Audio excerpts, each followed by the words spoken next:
Tiago de Aragão está de volta para falar com a gente. Tiago, esse tem sido o mantra do presidente Trump. Se eu quero, eu faço.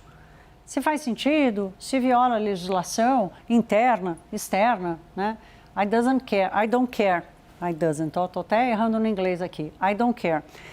Então, minha primeira pergunta para você. O que é melhor para a Europa? Tomar uma tarifa ou se mobilizar militarmente para enfrentar os Estados Unidos na Groenlândia, se é que esse é um cenário realístico? Olha, se enfrenta os Estados Unidos é o fim da OTAN. Se toma tarifa, se aproxima da China.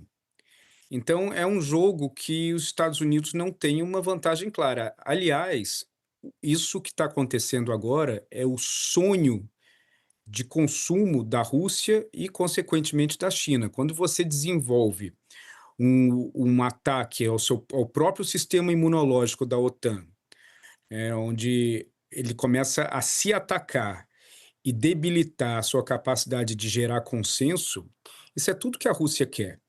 E é um custo-benefício para o Trump que não faz muito sentido, porque ele tem bases na Europa, ele tem poder de influência na Europa. O que ele diz que ele quer proteger, no final das contas, tendo só a Groenlândia e não tendo mais a Europa, não faz sentido nem militar, nem geopolítico, nem político. Então, outra coisa, dentro do acordo existente, os Estados Unidos podem colocar quantas bases militares eles quiserem na Groenlândia, sem precisar fazer nada disso. Então, não é que os Estados Unidos não possam operar na Groenlândia. Então, isso é um ponto muito importante.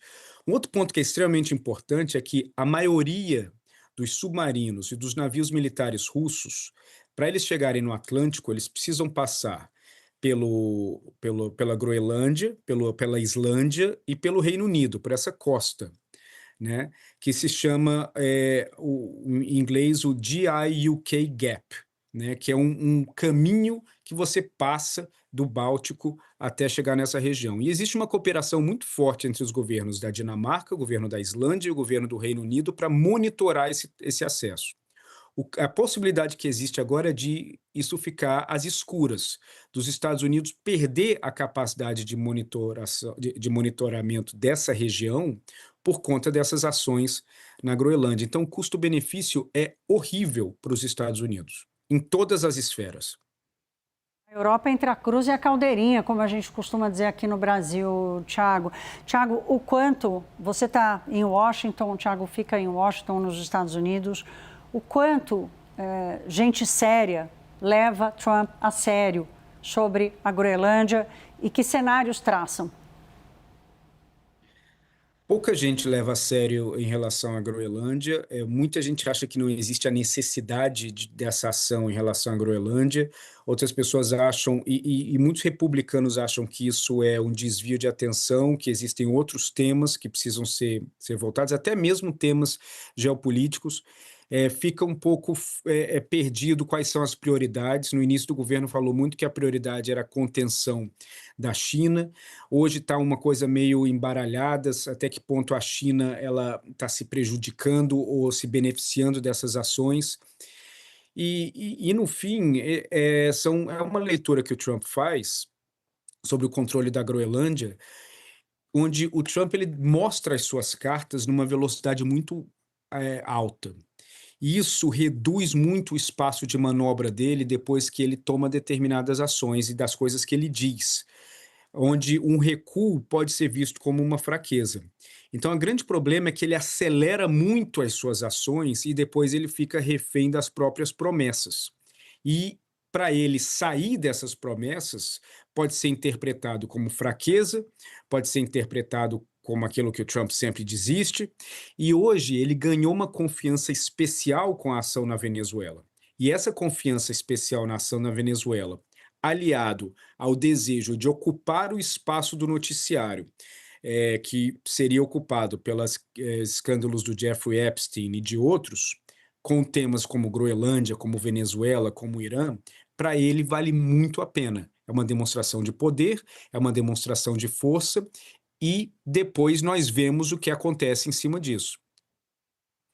Eu estou lendo na imprensa internacional, muitos analistas falando do ponto fraco que os Estados Unidos, que Trump acabou criando para o seu poderio militar, ao fazer o deslocamento gigantesco que ele fez do Oriente Médio para a nossa costa, aqui do Caribe, do norte, aqui para cima do Brasil, perto ali da região da Venezuela. E neste momento em que ele sai dali com a sua maior frota, acontece quase que uma revolução no Irã, né? Quase, ainda não chegaram lá. Essa leitura desse enfraquecimento, ela faz sentido? Como é que o governo reagiria a isso? A gente tem informações, por exemplo, de que a CNN deu hoje, de que estaria havendo uma volta de parte dessa frota para a região. E só para completar a pergunta, se isso poderia significar um preparo dos Estados Unidos para realmente fazer alguma incursão, alguma operação no Irã? Olha, pode sim representar uma ação no Irã. Agora, as ações no Irã, elas tendem a ser aéreas, e aí entra uma questão muito complicada. A maioria das bases militares iranianas e bases e centros e reatores nucleares e centros de pesquisa nuclear, eles ficam debaixo do solo.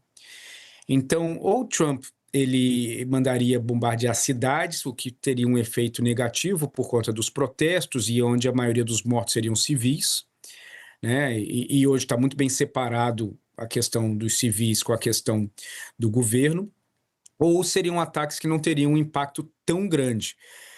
O Irã, ele tem uma capacidade de retaliar, mas não é tão forte como nós vimos na questão de Israel. A força do Irã hoje é muito em relação aos drones e que seria um ataque em determinadas bases específicas.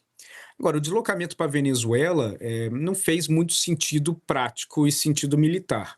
Esse é um deslocamento que você exagerou o volume de força frente à ameaça que você tinha, você deixou desguarnecido um lado muito importante, onde não é para você ter navios no Oriente Médio prontos para atacar, mas a presença lá gera uma dissuasão, gera um efeito que reduz a volatilidade e a capacidade de um país de querer provocar.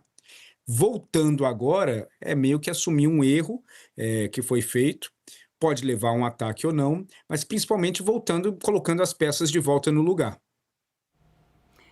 Thiago de Aragão, passando alguns minutos conosco aqui, nos ajudando a entender o que está acontecendo na Venezuela e também nessa briga de Estados Unidos querendo a Groenlândia. Ele que é CEO da Arco Advice Internacional, fala direto de Washington. Obrigada pela participação aqui no Hora H, volte sempre. Muito obrigado, um abraço a todos. Boa noite.